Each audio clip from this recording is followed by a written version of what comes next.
Welcome back friends. हम लोग Lucent से जनरल नॉलेज, लूसेंट का जो जनरल नॉलेज है उसमें हम लोग बायोलॉजी कंटिन्यू कर रहे हैं। अभी तक हमने तीन वीडियो बना चुके हैं, 3 या चौथा वीडियो बना चुके हैं। तो इसके आगे हम लोग कंटिन्यू करेंगे और मुझे उम्मीद है कि आप लोग को अच्छा लग रहा होगा, पढ़ के समझ में आ रहा होगा, क्वेश्चंस बन रहे होंगे, उसका भी हम लोग डिस्कशन करेंगे। बायोलॉजी जब खत्म हो जाएगा तो पूरा क्वेश्चन हम लोग डिस्कशन करेंगे इसका। इसके साथ ही हमने जो इतिहास, पीवास पनोरमा से भूगोल और एसपीडी से जो हमने बिहार का करंट अफेयर्स किया है, उसके बाद बिहार स्पेशल जो बुक है एसपीडी से हमने किया है, उसका भी हम लोग क्वेश्चन आंसर कर रहे हैं। और उसके अलावा विवास पनोरमा का तो बुक हो ही गया है, उसमें थोड़ा सा बचा हुआ है, तो दो क्लास के आसपास का है बचा हुआ है, वो कंप्लीट हम लोग कर लेंगे।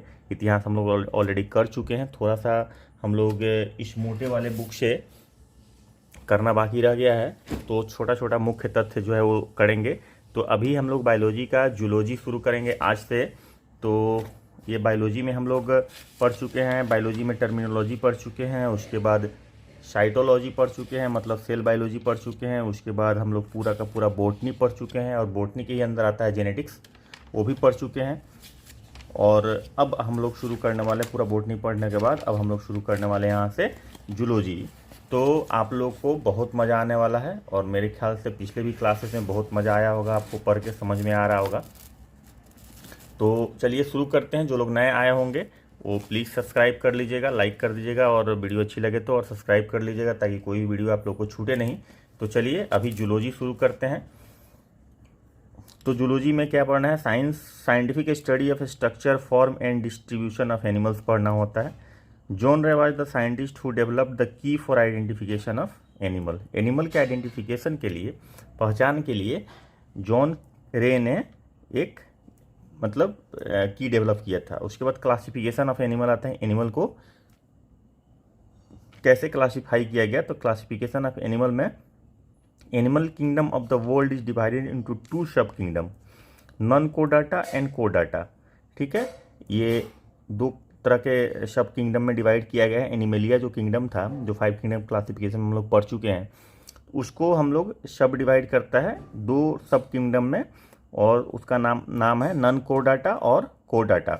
नॉन कोडाटा में यूनिसेलुलर एनिमल्स आ जाता है, प्रोटोजोआ आ जाता है, उसके बाद मल्टी सेलुलर एनिमल आ जाता है, मेटाजोन्स आ जाते हैं नॉन कोडाटा में।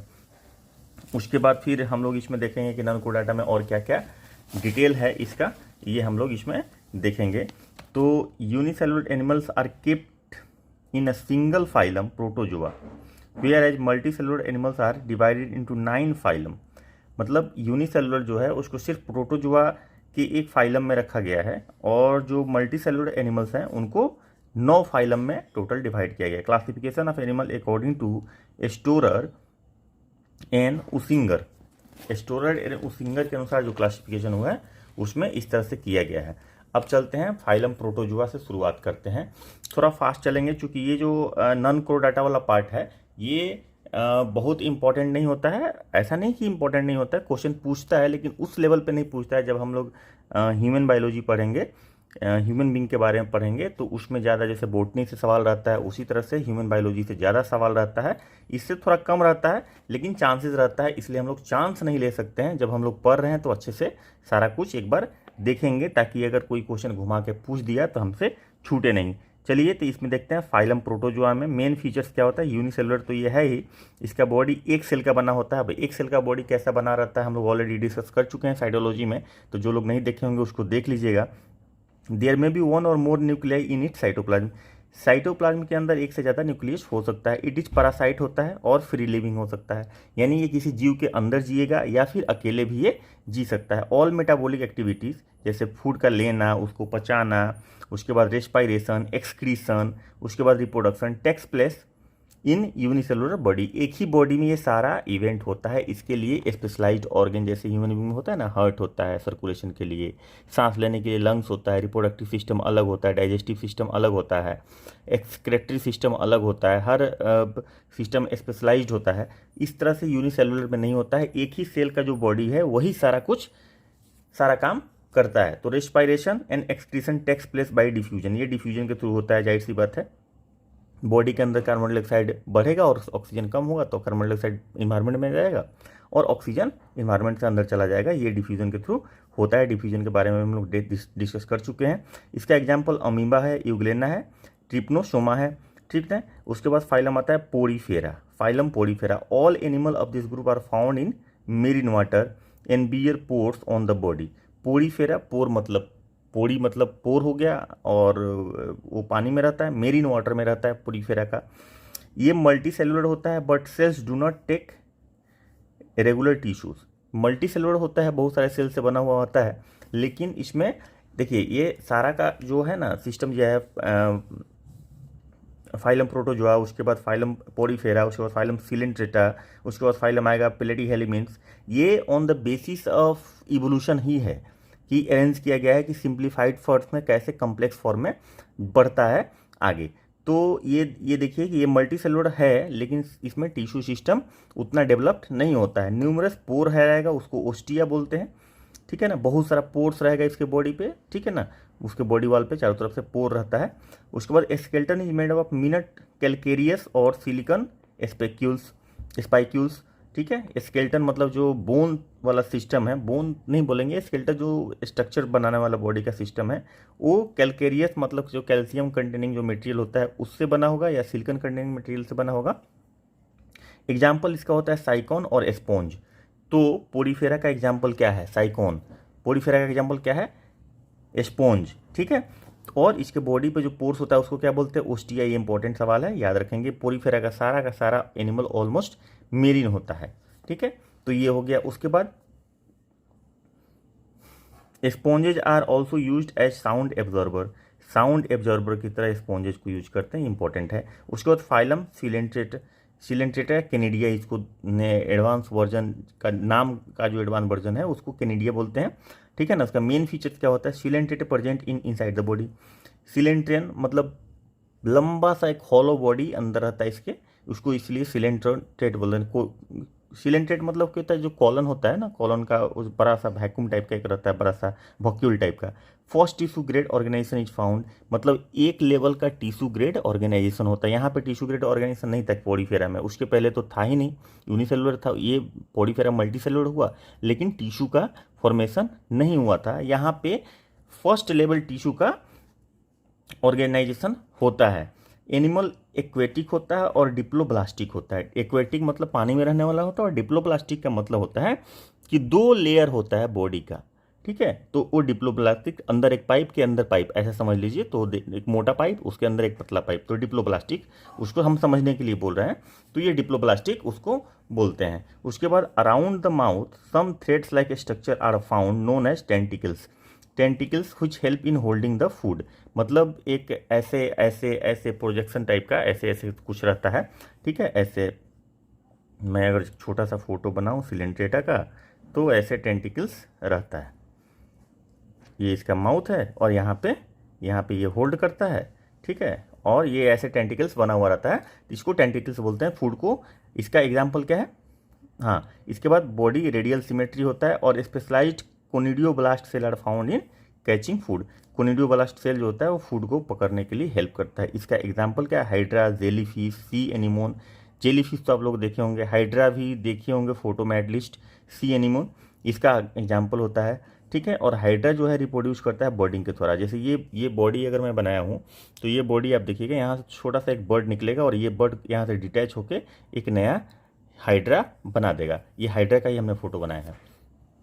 उसके बाद आता है नेक्स्ट जो फाइलम है प्लेटीहेल्मिन्थ्स। इसमें फर्दर आपका देखेंगे डिवीजन ऑफ लेबर बढ़ गया, यानी कि कम्प्लेक्सिटी थोड़ा और बढ़ेगा। प्लेटीहेल्मिन्थ्स मेन फीचर्स क्या है? फ्लैट वार्म जो जीव होता है वो प्लेटीहेल्मिन्थ्स का एग्जाम्पल है।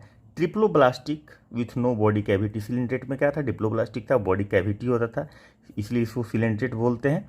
और इसमें ट्रिप्लोब्लास्टिक होता है और बॉडी कैविटी नहीं होता है। उस पर डोर्सोवेंट्रली फ्लैटेंड बॉडी होता है, मतलब जो टेप वार्म होता है या लीवर फ्लूक जो होता है ना, जो जो क्या बोलते हैं ना कि कीड़ा हो गया है पेट में टाइप से, तो वो वाला जो होता है ना, वो वही एनिमल ये होता है। Alimentary canal with single opening mouth, anus absent होता है। Excretory takes place flame cell से होता है। एक्सक्रेशन ये बहुत ही इंपॉर्टेंट टर्म है। फ्लैम सेल्स किस में होता है? प्लेटी एलिमेंट्स में होता है, ठीक है, और एक्सक्रेशन इसी से होता है, ठीक है। There is no skeletal, skeletal नहीं होता है। Respiratory organ, circulatory system etcetera ये सब एब्सेंट होता है, इसमें नहीं होता है। क्या नहीं होता है? स्केलेटल सिस्टम, रेस्पिरेटरी ऑर्गन और सर्कुलेटरी सिस्टम जो है उसमें नहीं होता है। और ये हर्माफ्रोडाइट एनिमल होता है। हर्माफ्रोडाइट मतलब बाइसेक्सुअल, मतलब मेल और फीमेल सेक्स दोनों एक ही बॉडी में होता है, तो ये हर्माफ्रोडाइट होता है। और इसका एग्जाम्पल क्या है? Planaria, liver fluke, tapeworm. तो याद रखिएगा कि हर्माफ्रोडाइट प्लेटी हेलिमेंट्स का एग्जाम्पल होता है कि हर्माफ्रोडाइट वो एनिमल होता है। इसका एग्जाम्पल ये है। The disease taeniasis is caused by parasite tape worm consuming under cooked food, ठीक है। तो पेट में नहीं हो जाता है कि पेट में कृमि हो गया है ऐसा करके, वो इसी जीव की वजह से होता है। उसके बाद स्केलमिन्स, मेन फीचर इसका राउंड वार्म होता है। ये लॉन्ग सिलिंड्रिकल अनसेगमेंटेड बॉडी होता है, बाइलेटरली सिमेट्रिकल और ट्रिप्लोब्लास्टिक होता है ये भी। एलिमेंट्री कनाल इज कंप्लीट, मतलब इसमें एनस होता है, उसमें एनस एब्सेंट था, ठीक है। In which mouth and anus both are present, उसमें माउथ होता है, एनस नहीं होता है। और इसमें माउथ और एनस दोनों होता है। एलिमेंट्री कनाल मतलब जो डाइजेस्टिव सिस्टम होता है उसका ओपनिंग से लेके एंड तक के पूरे सिस्टम को एक साथ एलिमेंट्री कनाल बोलते हैं, तो ये इसमें प्रेजेंट होता है, ठीक है। There is no circulatory and respiratory system but nervous system is developed. इसमें नर्वस सिस्टम होता है, किस में होता है भाई? तो स्केल हेलमिन्स में नर्वस सिस्टम राउंड वार्म में होता है, लेकिन रेस्पिरेटरी और सर्कुलेटरी सिस्टम इसमें नहीं होता है। Excretion takes place through protonephridia, nephridia से एक्सक्रीशन होता है और दे आर यूनिसेक्सुअल, ठीक है। हर्माफ्रोडाइट ये नहीं होता है। Most form are parasitic, mostly parasitic होता है, but some are free living in soil and water. कुछ पैरासिटिक होता है लेकिन मोस्टली जो होता है वो मोस्टली पैरासिटिक होता है, लेकिन कुछ जो होता है वो फ्री लिविंग भी होता है। इसका एग्जांपल है round worm like ascaris, thread worm, wuchereria. ये बीमारी काउज करता है आदमी में, ठीक है। तो ये हो गया एस्केरिस काउजेज डिजीज एस्केरियसिस इनमें, it is found in small intestine, ठीक है। ये एस्केरियसिस होता है बीमारी। उसके बाद enterobius pin worm, thread worm, it is found mainly in the anus of child. Children feel itching and often vomit, some children urinate on the bed at night. अच्छा, filarial disease is called by wuchereria bancrofti. ये wuchereria bone क्रॉफ्टी से क्या होता है? Filaria जो होता है ब्यूचेरिया bone क्रॉफ्टी से होता है। तो याद रखिएगा, ये पूछता है कि फलेरिया काउच करने वाला डिजीज कौन सा है, तो वो होता है स्केल हेलमिन्स के मेंबर से होता है, ब्यूचेरिया बोन क्रॉफ्टी से। उसके बाद आपका आ जाता है फाइलम एनिलिडा। फाइलम एनिलिडा यानी कि आपका क्या हो गया? एनिलिडा का मतलब हो गया घोंघा, जो जिसको बोलते हैं हम लोग। Annulus body bearing ring like a structure, घोंघा को आप लोग देखे हुए हैं। Body is long, thin, soft and metamerically segmented. Metameric segmentation होता है इसमें, ठीक है। ये तो ये पूछता है मेटामेरिक सेगमेंटेशन किसमें होता है, तो एनिलिडा में होता है। लोकोमोशन टेक्स प्लेस थ्रू सीटी made up of chitin, chitin से बना होता है, उसी के थ्रू ये चलता फिरता है। Alimentary canal is well developed, वरना पूरा माउथ से लेकर एनस तक कंप्लीट होता है। नॉर्मली रेस्पिरेशन थ्रू स्किन से रेस्पिरेशन होता है। In some animal it takes place through gills, gills में पानी में रहेगा तो, नहीं तो फिर स्किन से ये करता है। Nervous system is present and blood is red, इसका ब्लड रेड होता है और नर्वस सिस्टम इसमें प्रेजेंट होता है। तो कभी कभी पूछता है इसमें से कौन से जीव का ब्लड रेड होता है, उसमें एनिलिड्स का नाम रहेगा, ठीक है। तो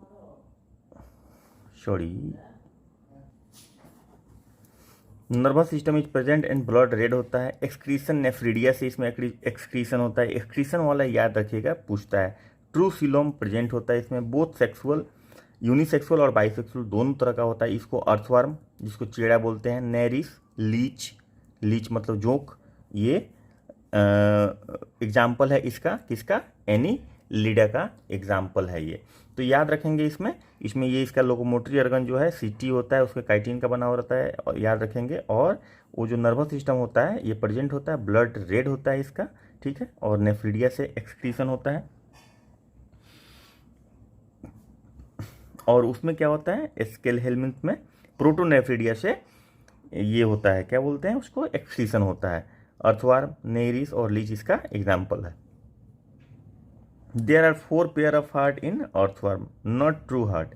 ट्रू हार्ट नहीं होता है, लेकिन 4 पेयर ऑफ हार्ट्स पाया जाता है। तो एग्जाम पूछ देगा कि किस जीव में 4 पेयर ऑफ हार्ट्स होता है but true hearts is absent, तो वो हो जाएगा आपका अर्थवर्म रहेगा ऑप्शन में। उसके बाद आपका एस्केरिस रहेगा, थ्रेड वॉर्म रहेगा, तो उसमें अर्थवर्म आपका हो जाएगा आंसर। नेक्स्ट जो फाइलम है वो है अर्थ्रोपोडा। मेन फीचर है ज्वाइंट्स लेग। अर्थ्रोपोडा, पोडा मतलब लेग्स होता है, और ज्वाइंट्स लेग इसका मेन फीचर है। लेग्स जो होता है ज्वाइंट्स होता है। Body is divided into 3 parts, head, thorax and abdomen. 3 part में डिवाइड होता है, हेड, थोरेक्स छाती वाला पार्ट और एब्डोमेन वाला part. Body is covered with thick chitinous exo exoskeleton. जैसे तेलचट्टा जो होता है, तेलचट्टा को आप देखें ऊपर से क्यूटिकल टाइप का कुछ बना हुआ रहता है, जो एक लेयर टाइप का, वो काइटिन का बना हुआ रहता है। और ज्वाइंटेड लेग होता है। सर्कुलेटरी सिस्टम ओपन टाइप का होता है, यानी कि कोई वेन, वेसल्स ये सब नहीं होता है, आर्टरीज नहीं होता है, ओपन सर्कुलेटरी सिस्टम होता है। मतलब सर्कुलेटरी सिस्टम यहाँ पे आ जाता है, लेकिन वो ओपन होता है। बॉडी कैविटी इसको हीमोशील बोलते हैं। हीमो मतलब होता है ब्लड, शील मतलब होता है थैला। तो पूरा ओपन टाइप का होता है, हीमोशील हो गया। उसके बाद trachea, book lungs, body surface are respiratory organ. क्या है, ट्रेकिया है, बुक लंग्स और बॉडी सरफेस, ये सबसे ये रेस्पिरेशन का काम करता है। तो आर्थ्रोपोड में पूछेगा कि रेस्पिरेशन कहाँ से होता है, तो ट्रेकिया से, बुक लंग से और बॉडी सरफेस से, ऑल से या नन से, तो इसमें ऑल हो जाएगा। तो इसी तरह का क्वेश्चन बनता है इसमें। These are the mainly unisexual and fertilisation takes place inside the body. Fertilisation body के अंदर होता है इसमें। उसके बाद इसका एग्जाम्पल क्या है, तो कॉकरोच है, प्रॉन है, क्रेब है, बग है, फ्लाई है, मॉस्किटो है, बीज है, ठीक है। ये सारा कुछ इसमें आ जाता है आर्थ्रोपोड्स में। तो ये एक लेवल और बढ़ गया, मतलब कम्प्लेक्सिटी का, जिसमें जैसे कि इसमें सर्कुलेटरी सिस्टम इसके पहले वाले में नहीं था, इसमें सर्कुलेटरी सिस्टम है, लेकिन वो ओपन टाइप है, यानी कि हीमोशील में उसका सर्कुलेशन होता है। उसके बाद सबसे ये भी पूछता है कि लार्जेस्ट फाइलम एनिमेलिया का कौन सा है, तो आर्थ्रोपोडा जो है सबसे बड़ा फाइलम होता है, ठीक है। उसके बाद नोट में 3-4 पॉइंट है, ये इंपॉर्टेंट हो जाता है एग्जाम पॉइंट ऑफ व्यू से। ये है there are 6 feet and 4 wings in insects, ठीक है। 6 पैर होता है और 4 विंग्स होता है। There are 13 chamber in cockroach heart. Cockroach के हार्ट में कितना चैम्बर होता है भाई, तो 13 को चैम्बर होता है, याद रखेंगे, इंपॉर्टेंट है, ये क्वेश्चन पूछ सकता है।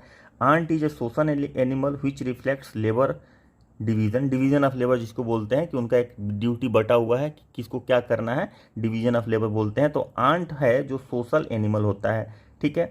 उसके बाद termite is also a social animal which live in colony, ये भी कॉलोनी में रहता है, आंट भी कॉलोनी में रहता है। Main excretory organ of insects are Malpighian tubules, ठीक है। तो इसका इंसेक्ट्स का एक्सक्रेटरी ऑर्गन क्या होता है, मल्पिगियन ट्यूब्यूल्स होता है, भी पूछता है, याद रखेंगे इसको।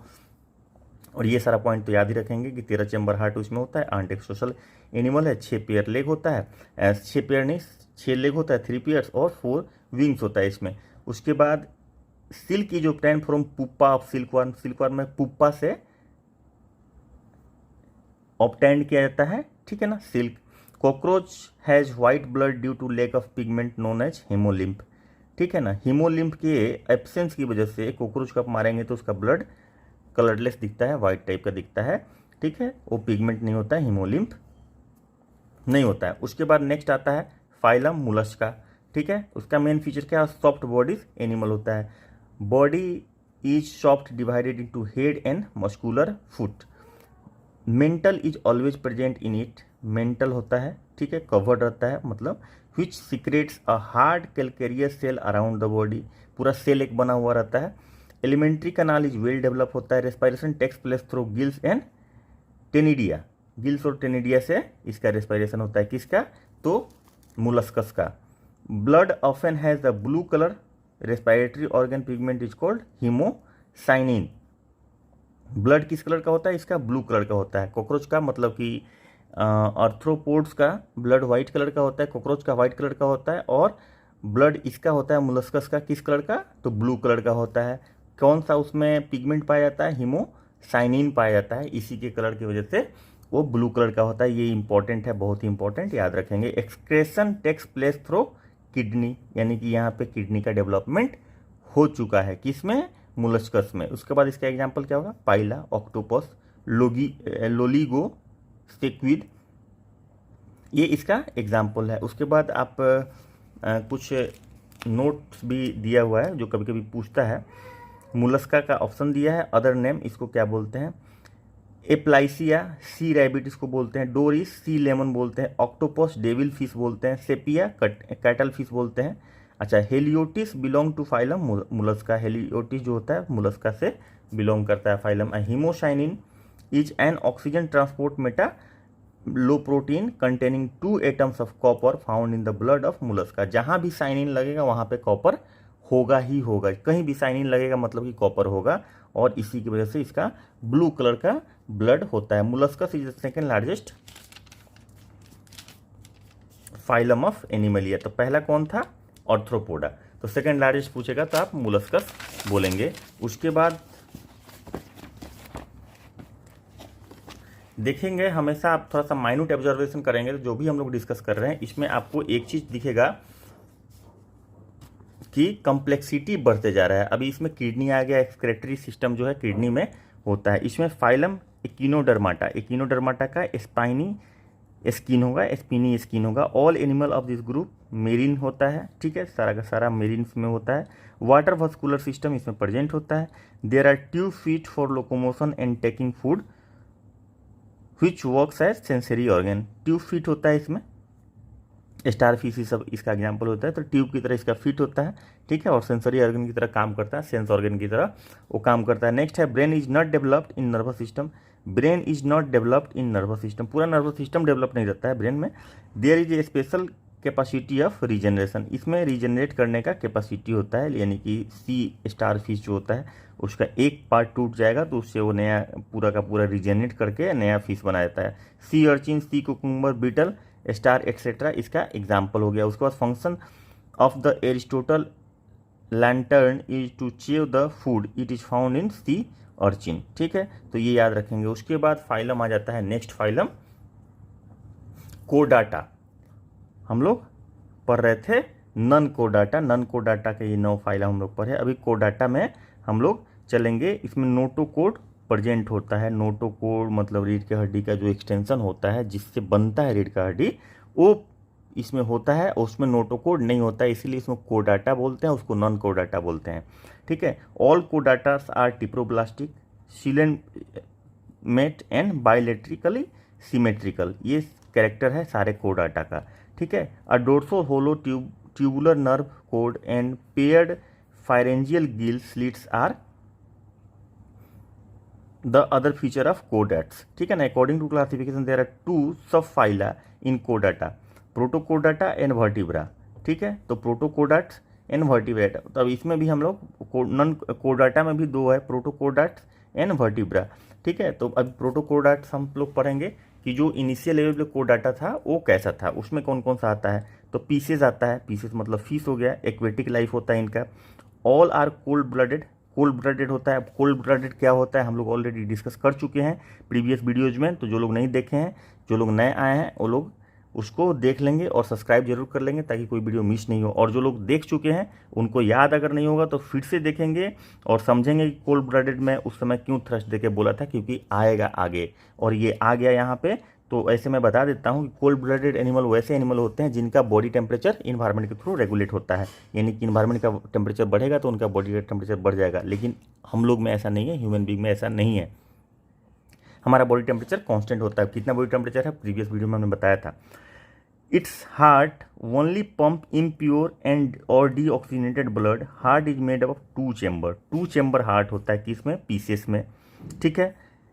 तो पीसेस में हो गया 2 chamber heart. Respiratory takes place through gills, और गिल से रेस्पिरेशन होता है, ये आप लोग देख रहे हैं बहुत सारा गिल होता है। लेबियो एस्कोलिडोन डॉग फिश जिसको बोलते हैं, और टॉर्पीडो, इलेक्ट्रिक रे जिसको बोलते हैं, एक्सोसिटस, फ्लाइंग फिश जिसको बोलते हैं, हिप्पोकैम्पस, सी हॉर्स जिसको बोलते हैं, ये सारा का सारा इसमें आ जाता है, किसमें, पीसेस में आ जाता है। तो इसका कैरेक्टर्स याद रखिएगा, पूछ देता है कोल्ड ब्लडेड एनिमल इसमें से कौन सा है, ठीक है। और फाइलम कोडाटा का दे देगा, उसके बाद नॉन कोडाटा का दे देगा, उसमें सिलेंटेटा बोल देगा, उसके बाद आपको पीसेस बोल देगा, उसके बाद एम्फीबिया बोल देगा, उसके बाद मेमेलिया बोल देगा। तो आपको पीसेस को ध्यान रखना है, ठीक है ना। इसमें एग्जाम्पल पूछ देगा तो ये एग्जाम्पल याद रखना है। और फिश का ब्लड पूछ देता है कभी कभी कितने चैम्बर का होता है, तो यहाँ पे 2 चैम्बर का होता है, वो याद रखेंगे।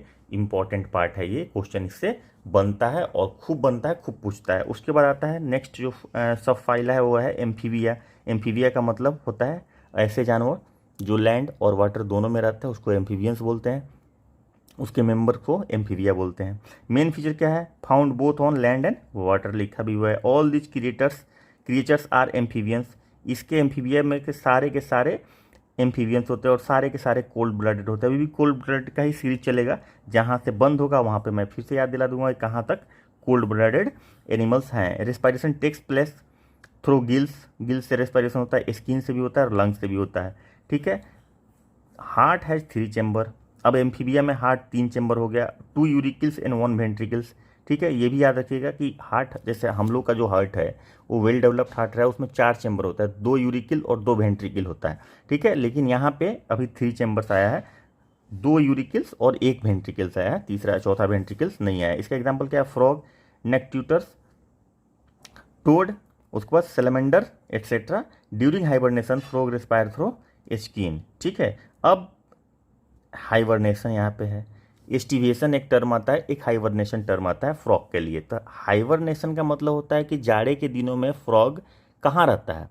बरसात में तो हम लोग देखते हैं, गर्मी के मौसम में, बरसात में, गर्मी के मौसम मतलब बरसात में जनरली वो ज़मीन पे आ जाता है, पानी में रहता है। लेकिन जाड़े में वो कहाँ रहता है, तो जाड़े में वो मिट्टी के अंदर रहता है, थ्रू आउट गर्मी का सीजन पास करता है, और जैसे ही बरसात आती है वो पानी के बाहर आ जाता है, पानी में आ जाता है। तो जब वो पानी में आ जाता है तो एम्फीबियन वाला कैरेक्टर शो कर रहा है, और पानी में जब वो आ जाता है तो वो गिल से लेता है सांस। लेकिन जब वो मिट्टी के अंदर होता है तो स्किन उसका देखेंगे कि जब गर्मी के दिनों में खेत की जुताई होती है, या आप कभी खेत में जाएंगे, या सर्दियों के दिनों में जुताई में जब मेढक बाहर निकलता है तो उसका गीला गीला स्किन रहता है। स्किन उसका गीला इसीलिए रहता है ताकि वो वहाँ से वो सांस ले पाए, जो भी टच किए हुए रहता है, तो जो भी लिक्विड टच किए हुए रहता है उससे वो ऑक्सीजन को लेता है अपने बॉडी में। तो जब वो सर्दियों में मिट्टी के अंदर रहता है, गर्मी के दिनों में मिट्टी के अंदर रहता है, बरसात से पहले, वो हाइबरनेशन कहलाता है उसका, ठीक है। और जब वो मिट्टी से बाहर आता है तो उसको एस्टिवेशन बोलते हैं, ठीक है। तो वो टर्म याद रखेंगे। तो उस समय हाइबरनेशन में वो स्किन से रिस्पायर करता है, और जो वो पानी में आ जाता है तो एस्टिवेशन के समय वो गिल से रिस्पायर करता है। In fact the crouching of frog is called for sex. कभी पूछा जाता है, सवाल ये पूछता है कि जो टर मेढक जो गर्मी के बरसात में जो टटराता है मेढक, वो किस लिए टटराता है। वो इसलिए नहीं कि खुश होकर नाच रहा होता है, वो एक्चुअली कॉल होता है उसका, सेक्स करने का कॉल जो होता है, इसलिए वो टटराता है। वो फीमेल पार्टनर या फीमेल पार्टनर है तो मेल पार्टनर को ढूंढने के लिए। सेलेमेंडर है the 3 chambered heart which belong to phylum amphibia, ठीक है। तो ये 3 चैम्बर है। और उसके बाद आता है रेप्टाइल्स। रेप्टाइल्स के बारे में भी हम लोग डिस्कस कर चुके हैं कि वो भी कोल्ड ब्लडेड एनिमल होता है। लैंड वर्टिब्रेट, ये ज़मीन पे रहता है, कोल्ड ब्लडेड होता है, हम लोग पढ़ चुके हैं। टेरिस्ट्रियल हो और इक्वेटिक दोनों हो सकता है, ठीक है। It contains 2 pair of limb, 2 पैर होता है। स्केलेटन कंप्लीट होता है और फ्लेक्सिबल होता है, इसका मतलब जो बोन वाला स्ट्रक्चर होता है वो। उसके बाद respiration takes place through lungs, यहाँ पे लंग्स का डेवलपमेंट हो गया, वहाँ तक गिल्स था, लंग्स भी था, और यहाँ पे प्रॉपर लंग का डेवलपमेंट हो गया है। Egg are covered with the shell made from calcium carbonate, इसका एग जो है वो कैल्शियम कार्बोनेट का बना होता है। उसके बाद इसका एग्जाम्पल क्या होता है, lizard, snakes, tortoise, crocodile, sphenodon etcetera. तो ये लिजार्ड, स्नेक्स, टर्टवाइज, क्रोकोडाइल, ये सारा का सारा किसका मेंबर हो गया, ये रेप्टाइल्स का मेंबर हो गया। और ये कोल्ड ब्लडेड होता है। कोल्ड ब्लडेड मतलब कि इन्वायरमेंट के थ्रू इसका बॉडी का टेम्परेचर रेगुलेट होता है। उसके बाद इसमें कुछ पॉइंट्स हैं। Mesozoic era is called the era of reptile. Mesozoic में रेप्टाइल सबसे ज़्यादा हुआ करते थे, ठीक है, तो इसलिए ईरा ऑफ रेप्टाइल्स बोलते हैं। Cobra is the only snakes which make nest. कभी कभी पूछता है कि कौन ऐसा सांप है जो अपना घोंसला खुद बनाता है, या कहिए अपना मतलब बिल जो है वो खुद बनाता है, तो कोबरा है। Cobra emits their venom through fangs, ठीक है, अपने फन से वो अपना वेनम को इमिट करता है। Heloderma is the only poisonous lizard, Heloderma जो है पॉइजनस लिजार्ड होता है, याद रखेंगे, ये पॉइंटर पूछता है। Sea snake which is called hydrophis is world's most poisonous snake, world's most poisonous snake का नाम है सी स्नैक, जो होता है उसको हाइड्रोफिश बोलते हैं। FISH वाला फिश नहीं, PHIS वाला फिश, हाइड्रोफिश, ये सी स्नैक होता है और ये मोस्ट पॉइजनस होता है, सबसे ज़्यादा पॉइजन इसमें पाया जाता है। उसके बाद आ जाते हैं, एक लेवल बढ़ जाएगा, एविज, यानी कि यहाँ से अब चिड़िया की बात करेंगे जो कि वार्म ब्लडेड एनिमल होता है। Main feature warm blooded tetrapod vertebrate which with flight adaption, tetrapod होता है लेकिन वो फ्लाइट एडप्शन के लिए होता है, 2 पैर और 2 पैर चलने के लिए होता है। The 4 feet modified into wing, आगे वाला जो पैर होता है वो विंग्स में मॉडिफाइड रहता है, जो फ्लाई के लिए यूज करता है। बोट शेप्ड बॉडी है, divided into head, neck, trunk and tail. The respiratory organ इसमें लंग्स होता है। और birds have no teeth, beak help in feeding, bird के पास टीथ नहीं होता है, ये जो है बिग से मतलब अपने चोंच से खाना खाता है, ये खाना खाती है। Big is formed by jaw, jaw से जो होता है, जॉ जो आता है हमारा जबड़ा, उससे ये बीक निकलता है। अच्छा, pneumatic bone are important characteristic of aves. अब न्यूमेटिक बोन क्या होता है?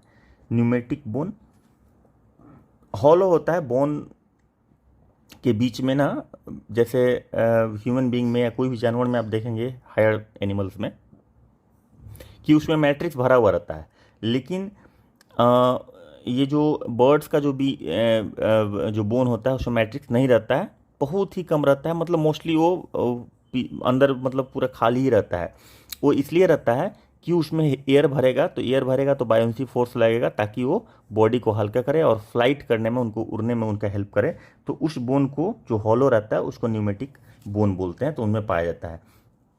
उसके बाद क्रो, पीकॉक, पैरोट इस सबका एग्जाम्पल है, जो भी चिड़िया है। उसके बाद फ्लाइटलेस बर्ड किसको बोलते हैं? कीवी और एमस फ्लाइटलेस बर्ड होता है, मतलब जो उड़ नहीं सकता है लेकिन वो बर्ड है, क्योंकि बर्ड का सारा कैरेक्टर उसमें होता है। वो कौन है? कीवी और एमस है। तो याद रखेंगे, ये पूछता है largest alive bird is ostrich, सबसे बड़ी चिड़िया कौन होती है? तो ओस्ट्रिच होती है। और स्मॉलेस्ट बर्ड हमिंग बर्ड होता है, ये सबसे छोटी चिड़िया होती है। और लार्जेस्ट जू इंडिया का अलीपुर कोलकाता में है, सबसे बड़ा जू जो है इंडिया का वो कोलकाता का जू है, ठीक है, जो अलीपुर में सिचुएटेड है कोलकाता में। Largest zoo of the world is Kruger National Park in South Africa, South Africa में सबसे बड़ा दुनिया का जू है। उसके बाद coppersmith barbet is a bird with well pattern face of bright colour.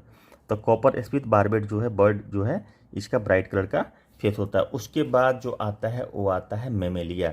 Mammalia का कैरेक्टर जो है, इसमें स्वेट ग्लैंड होगा, वॉयल ग्लैंड होगा स्किन में, और इसके साथ ही मेमोरी ग्लैंड भी इसमें होगा। All these animals are warm blooded, चिड़िया से ही शुरू हो गया, बर्ड से ही, एविज से ही शुरू हो गया वार्म ब्लडेड एनिमल।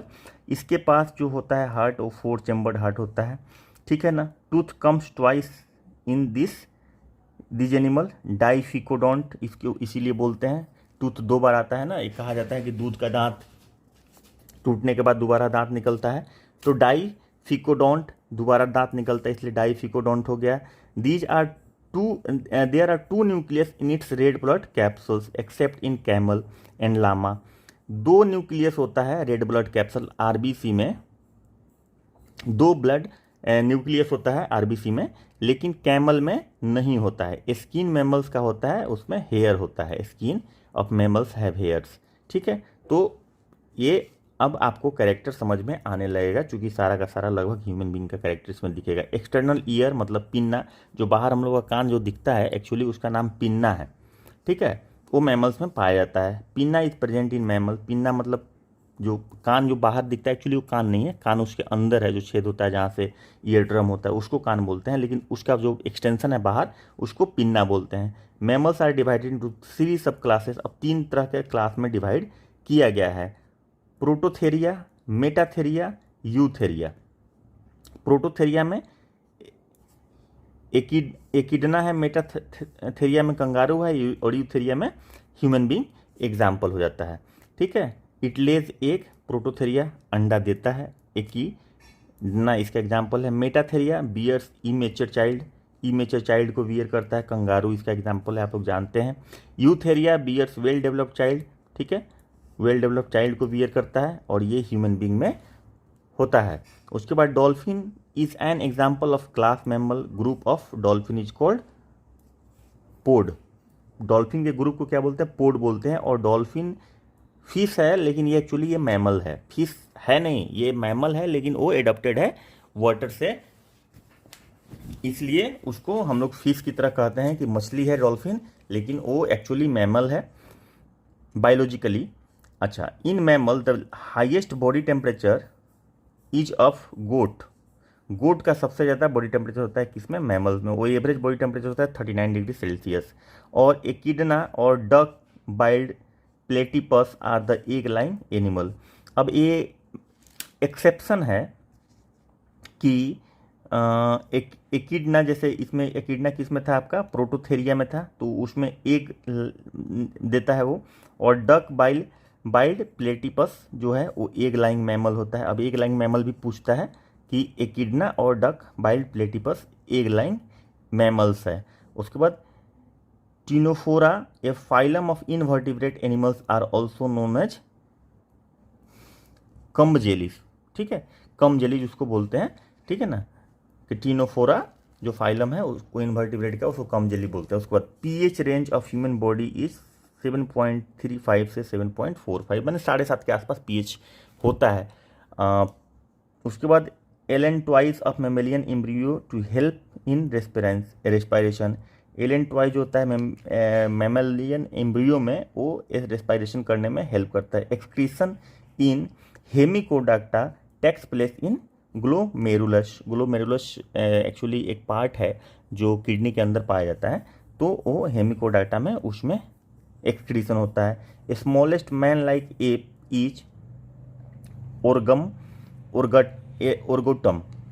जो है वो स्मॉलेस्ट मैन लाइक एप है। उसके बाद कुछ साइंटिफिक नेम्स है कुछ एनिमल्स के, वो हम लोग देख लेते हैं। डॉग का कैनिस फेमिलियर, कैट का फेलिस कैटस, चीता का इक्विनोनिक्स जुबेटस, चिंपैंजी का पेंट्रोग्लोडाइट्स, डियर का आर्टियोडक्टाइल सर्विडी। उसके बाद फ्रॉग का एन्यूरा रेनिडी। उसके बाद एलिफेंट का प्रोबोसिडिया एलिफेंटाइडी।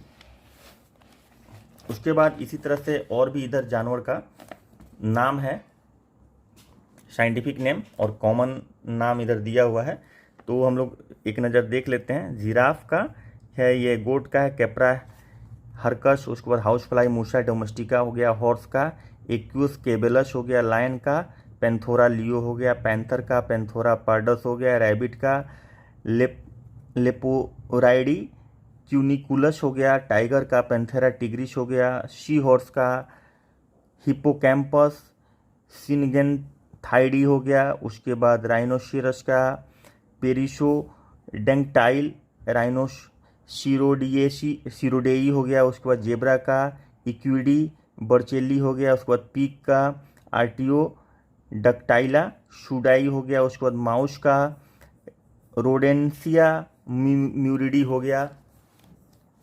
उसके बाद लीजा कंगारू का मैक्रोपस मैक्रोपोडी हो गया। उसके बाद लिजार्ड का शौरिया लेसीटाइडी हो गया। उसके बाद कोबरा का नाजा हो गया। उसके बाद क्रो का कॉर्वस स्प्लेंडेंस हो गया। एंट का ये हो गया। उसके बाद आश का एक्वस एसिनस हो गया। हालांकि ये बहुत इंपॉर्टेंट नहीं है क्योंकि बहुत ज़्यादा नहीं पूछता है, मुझे नहीं लगता है कि मैंने किसी एग्जाम में इसको पूछते हुए देखा है, लेकिन जस्ट एक नज़र घुमाने के लिए मैंने कर दिया। उसके बाद आ जाता है एनिमल टिश्यू।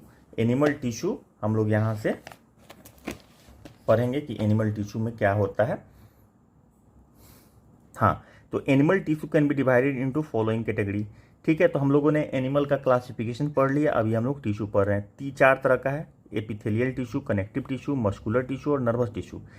एपिथेलियल टिश्यू पढ़ेंगे पहले, उसके बाद कनेक्टिव टिश्यू मतलब जो जोड़ने वाला काम करता है, मस्कुलर टिश्यू जो मसल्स वाला होता है, नर्वस टिश्यू मतलब जो नर्वस सिस्टम में होता है, epithelial tissue cover the external surface जो बॉडी का जो स्किन होता है, ये सब चीज़ होता है, internal free surface of many organs, ठीक है, अलग अलग जो ऑर्गन है आपस में इधर उधर लुढ़कता नहीं है। सपोज कीजिए पेट आपका लेफ्ट साइड में होता है ना स्टोमक, वो राइट की तरफ जब आप करवट लेके सोते हैं तो क्यों नहीं जाता है, तो उससे जुड़ा हुआ रहता है एपिथेलियल सेल से, उसको मतलब सपोर्ट प्रोवाइड करता है। इपिथेलियल सेल अरेंज्ड स्किन जो है एपिथेलियल सेल से बना हुआ रहता है। Epithelial cell arranged very close to each other, there is no blood vessels supplying nourishment to the epithelial cell. Epithelial cell में ब्लड वेसल्स नहीं होता है, ध्यान रखेंगे, एपिथेलियल सेल में ब्लड वेसल्स नहीं होता है, पूछता है कभी कभी। They receive nourishment from the underlying connective tissue, connective tissue जो उसके नीचे रहता है उसमें जो ब्लड सप्लाई होता है उससे उसको इपिथेलियल सेल से सेल को न्यूरिशमेंट मिलता है। The principal function of epithelial tissues are covering the lining of free space, ठीक है, ये कवरिंग करने का काम करता है। एग्जाम्पल इसका क्या होता है, skin, intestine, gland, hollow organ like fallopian tube, nasal passage, bronchioles, trachea etcetera. तो ये सब जो होता है एग्जाम्पल होता है एपिथेलियल सेल का। स्किन, इंटेस्टाइन के अंदर का जो लाइनिंग होता है वो ग्लैंड्स जो भी हॉलो ऑर्गन होता है उसमें होता है। उसके बाद कवरिंग, उसके बाद कनेक्टिव टिश्यू आ जाइए। Connect this tissue connects and bind the different tissue और ऑर्गन्स, ठीक है ना। It provides the structural frame work and mechanical support to the body. It play important role in body for as a defence tissue, repair, fat storage, ठीक है ना। तो ये repair करता है, फैट स्टोरेज का भी काम करता है। एग्जाम्पल क्या इसका होता है, adipose tissue found beneath the skin के जस्ट नीचे होता है। Ligament made up of fibrous connective tissue से बना रहता है। लिगामेंट जो आप नहीं बोलते कभी कभी घुटने में या स्ट्रेच हो जाता है कंधे में, तो लिगामेंट में स्ट्रेन हो जाता है जिसकी वजह से होता है फाइब्रस कनेक्टिव टिश्यू में। कार्टिलेज जिसे नाक आपका या कान बना हुआ है जो बाहर में पिना लगा हुआ है। Bone, blood are connective tissue, blood भी कनेक्टिव टिश्यू है, ध्यान रखेंगे, कभी कभी कंफ्यूजन हो जाता है, खासतौर जो लोग बायोलॉजी नहीं पढ़े हैं, मतलब इंटर में ये या मैट्रिक में बहुत अच्छे से नहीं किए, मतलब याद अगर नहीं है तो ये ध्यान रखेंगे कि ब्लड भी कनेक्टिव टिश्यू है। तो जो नॉन बायोलॉजी बैकग्राउंड के होंगे उनको थोड़ा दिक्कत आएगा, इसीलिए मैं थोड़ा डिटेल पढ़ा रहा हूँ जानबूझ के, ठीक है, ताकि आप लोग को बात से समझ में आ जाए और आप लोग कोई क्वेश्चन छोड़े नहीं सिर्फ इसलिए कि समझ में नहीं आया तो छोड़ो 10 क्वेश्चन। 10 क्वेश्चन बहुत मायने रखता है, लेकिन आपको टाइम देना पड़ेगा। मैं चाहता हूं कि आप लोग से कोई क्वेश्चन छूटे नहीं, इसलिए मैं इतना डिटेल में पढ़ा रहा हूं, वरना मैं सीधे क्वेश्चन बनवा देता और आपको लगता है कि बहुत अच्छा काम हो गया। लेकिन मेरा पर्पस ये है कि भैया बैकग्राउंड जो है अपना ग्राउंड वर्क बहुत बढ़िया से करके जाओ, थोड़ा सा क्वेश्चन इधर उधर करे तो आप थोड़ा सा दिमाग लगा के भी सॉल्व कर लो।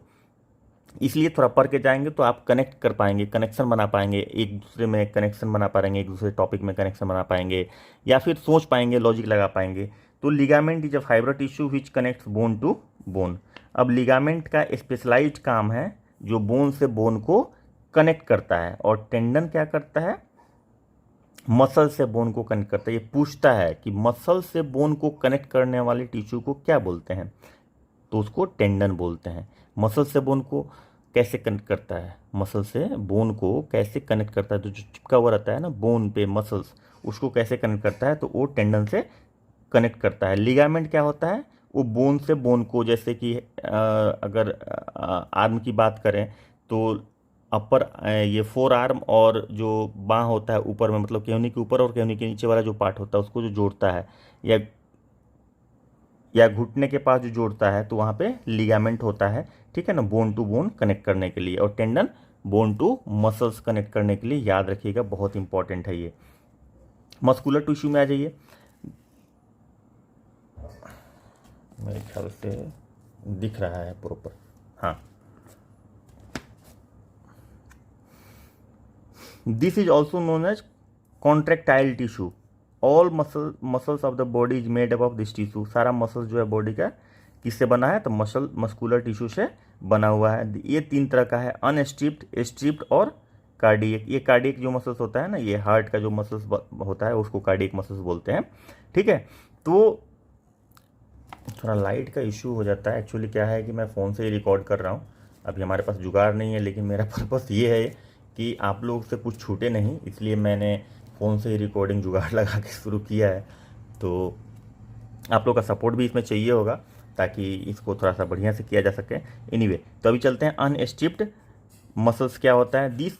This muscle tissue are found in the wall of those part which are not controlled by will, मतलब रिफ्लेक्स एक्शन से जो बॉडी का कंट्रोल होता है वो वहाँ पे अनस्ट्रिप्ड मसल्स होता है, जो आपके विल, आपके इच्छा से कंट्रोल नहीं होता है। These are called involuntary muscles.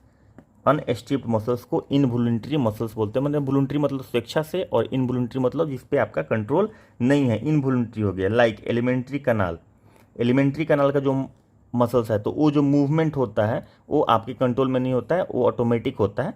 उसके बाद रेक्टम, उसके बाद ureter, blood vessels, unstripped muscles में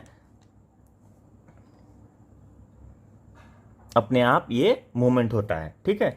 तो उसके बाद आता है striped muscles. Striped muscles, these muscles are found in the part of body that move voluntarily. Normally one or both of the end of these muscles connect with bone by tendon, ठीक है। तो muscle से bone को connect कौन करता है? Tendon करता है। तो एक पार्ट जो ये स्ट्रिप्ड मसल का होगा वो टेंडन से कनेक्टेड होगा, और एक दूसरा पार्ट होगा बोन से कनेक्टेड होगा, ठीक है। तो टेंडन और बोन से टेंडन और बोन से कनेक्टेड होगा, ये स्ट्रिप्ड मसल्स होता है जो आपके कंट्रोल में होता है। उसके बाद आता है cardiac muscle. These muscles are found only in the wall of heart. जैसे हमने बताया कार्डियोलॉजिस्ट ये सब जो टर्म यूज करता है, due to only cardiac muscles, जो कार्डियक टिश्यू जो होता है, जो हार्ट बना हुआ रहता है कार्डियक टिश्यू से। The contraction and expansion of heart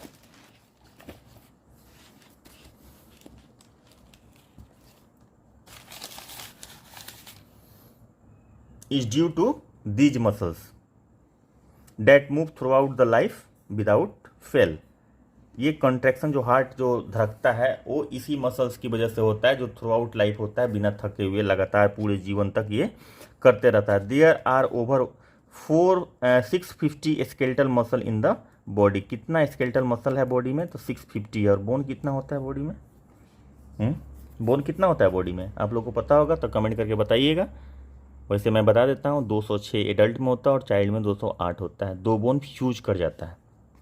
चलिए, largest muscles of the body जो होता है, ग्लूटेटस मैक्सिमस, हिप का जो मसल्स होता है वो लार्जेस्ट होता है, ठीक है। और स्मॉलेस्ट मसल्स जो होता है बॉडी का, स्टेपिडियस होता है, ठीक है। और on the basis of weight, strongest muscle is found in jaw. Weight के हिसाब से जॉ का जो मसल्स होता है सबसे स्ट्रॉन्गेस्ट होता है। Muscles contain special protein called contractile protein which help in muscles movement.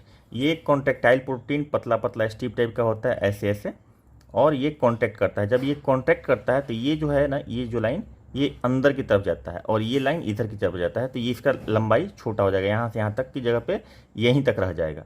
जब एक्सपेंड करेगा तो ये फिर बाहर तक फैल जाएगा। तो ये कॉन्ट्रैक्टाइल मसल्स होता है, टिब्यूल्स छोटा छोटा रहता है, उससे बना हुआ रहता है। मैं थोड़ा सा एक्सप्लेन इसलिए भी थोड़ा डिटेल करते जा रहा हूँ ताकि आपको समझ में आए कॉन्ट्रैक्टाइल मसल्स का क्या मतलब है। चलिए, नोट में आता है ureter, iris of eye and bronchi of lungs are made up of smooth muscles, ठीक है। स्मूथ मसल्स से बना होता है यूटेरस, आइरिस ऑफ आई और ब्रोंकी ऑफ लंग। उसके बाद unstriped muscles are also known as smooth muscles. Unstriped muscles are also known as smooth muscles. इसको स्मूथ मसल्स बोलते हैं, ठीक है, क्योंकि ये कंट्रोल में नहीं रहता है, अपने आप इसका क्या बोलते हैं कि मूवमेंट होता है। जैसे अचानक से लाइट आ जाए या धूल आ जाए आँख में या फिर कुछ भी आ जाए तो आपके कंट्रोल से आँख बंद नहीं होता है, अपने आप आँख बंद होता है। उसके बाद arrector pili are the muscles found in skin which make hair on the skin and stand up straight when we are cold or frightened. हम लोग जब डर जाते हैं या हम लोग को ठंडा लगता है तो स्किन का रोआं जिसको बोलते हैं ना, खड़ा हो गया, ठीक है, तो वो इसी की वजह से होता है। आरेक्टर पिल्ली मसल्स जो होता है स्किन में, वो हेयर को निकालता है और उसी से ये सारा कुछ कंट्रोल होता है। उसके बाद आ गया नर्वस टिश्यू। नर्वस टिश्यू में क्या है? This tissue are also called sensory tissue. Sensory होता है, टच से उसको फीलिंग आता है। Nervous tissue of the organism is made up of this tissue, ठीक है। नर्वस सिस्टम जो बना हुआ रहता है इस टिश्यू से बना हुआ रहता है। This is made up of 2 specific cell. दो से बना होता है, नर्व सेल और न्यूरॉन, और दूसरा न्यूरोग्लिया, 2 से बना होता है। नर्वस टिश्यू कंट्रोल और the voluntary and involuntary activities of the body. Voluntary और इनवॉलंटरी एक्टिविटीज सारा का सारा कंट्रोल होता है किससे? नर्वस टिश्यू से। अब आ जाता है ह्यूमन ब्लड।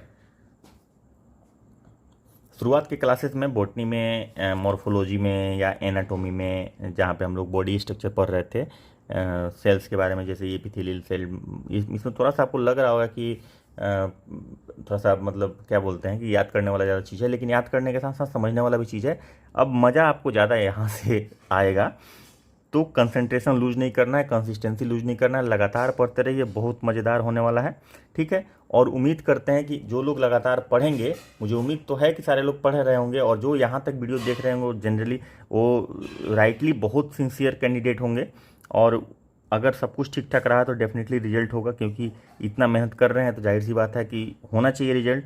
और ये जो 10 से 12 क्वेश्चन 15 क्वेश्चन आने वाला है, ये मेरा पर्पस ये है कि बायोलॉजी से जो आने वाला है वो छूटे नहीं। इनफैक्ट मेरा तो कोशिश रहेगा कि सारा का सारा मैं बुक पढ़ा दूँ, history, geography, polity, physics, chemistry, सारा का सारा, ताकि कुछ भी आप लोग का नहीं छूटे। तो बस आप लोगों से यही एक सपोर्ट चाहिए कि आप लोग कंसिस्टेंसी मेंटेन कीजिए।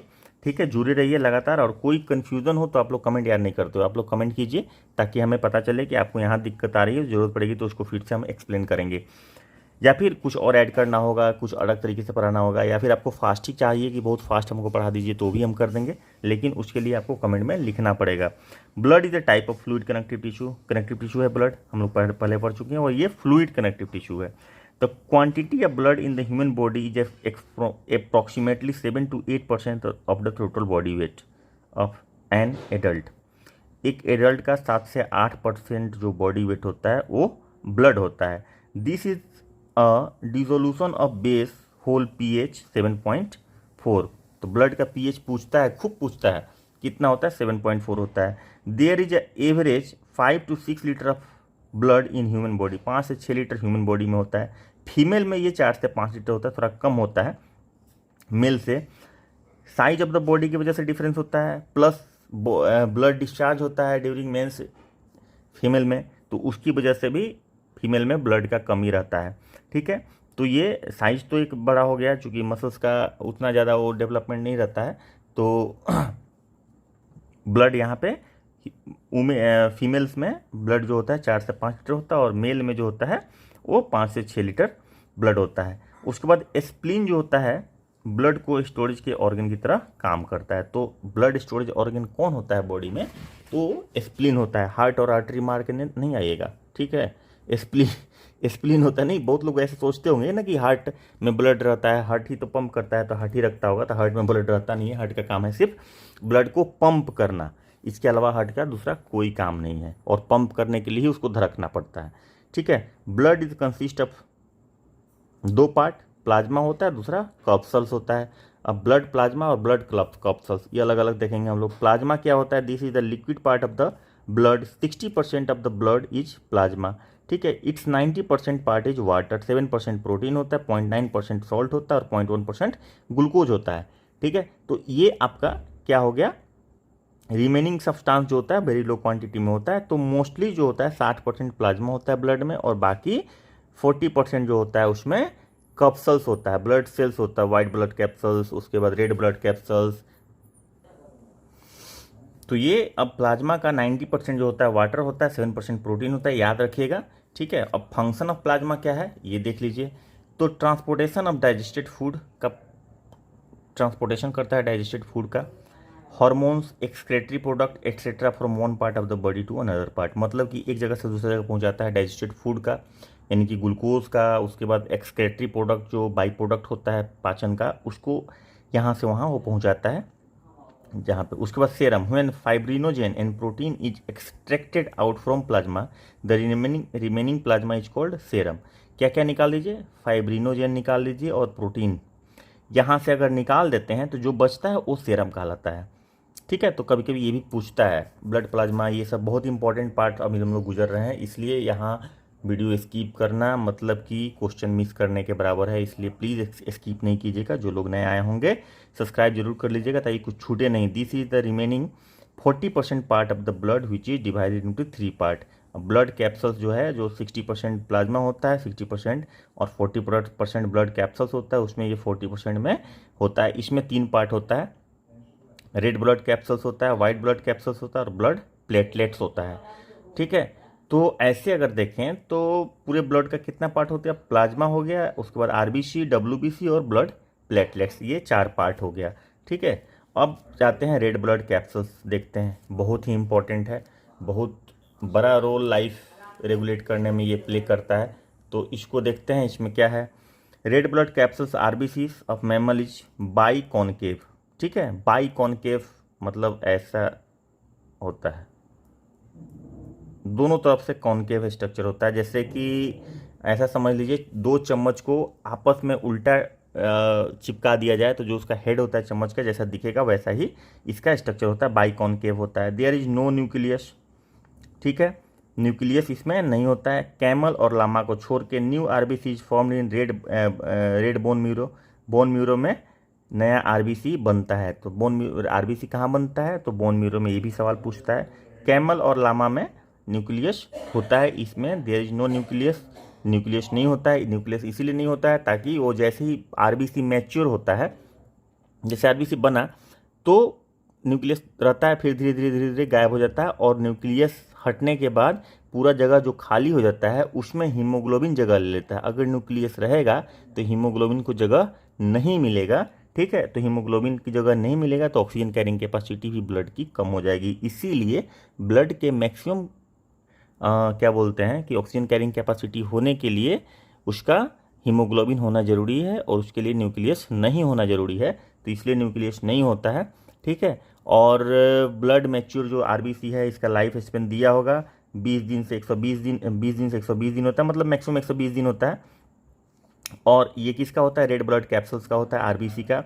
ठीक है, और 120 दिन के बाद वो डिस्ट्रॉय हो जाता है। ठीक है, तो इसके मैच्योरिटी के लिए जो फॉलिक एसिड दिया जाता है जिसको एनीमिया टाइप का रहता है या ब्लड की कमी रहती है, कहा जाता है कि हीमोग्लोबिन की कमी है, जो ब्लड टेस्ट करवाते हैं हीमोग्लोबिन की कमी आती है तो उसको क्या जाता है, फॉलिक एसिड दिया जाता है, आयरन का गोली दिया जाता है ताकि हीमोग्लोबिन का कंटेंट बढ़े। एक्चुअली हीमोग्लोबिन का कंटेंट नहीं बढ़े, ब्लड मैच्योर करे फास्ट, ज़्यादा फास्ट मैच्योर करेगा तो ज़्यादा जगह बनेगा और ज़्यादा हीमोग्लोबिन कैरी करेगा।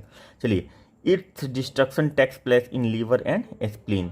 इसका डिस्ट्रक्शन कहाँ होता है, देखिए बनता कहाँ है, तो बोन मैरो में बनता है। स्टोर कहाँ होता है, स्प्लीन में होता है। और ये डिस्ट्रॉय कहाँ होता है, लीवर और स्प्लीन दोनों में डिस्ट्रॉय होता है। Therefore liver is called grave of RBC. RBC के ग्रेव मतलब क्या बोलते हैं उसको, जनाजा जो बोलते हैं तो वो ये हो गया, कौन हो गया, आरबीसी का ग्रेव लीवर हो गया। ठीक है, it contains haemoglobin in which heme is iron containing compound and due to this the colour of blood is red.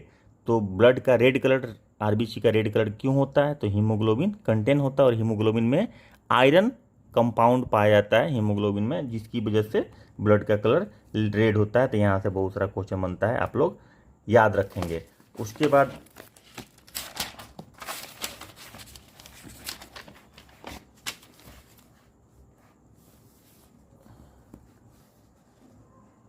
बाद आते हैं ग्लोबिन। ये प्रोटीनियस कंपाउंड है, एक्चुअली ये प्रोटीन है जो पाया जाता है ब्लड में।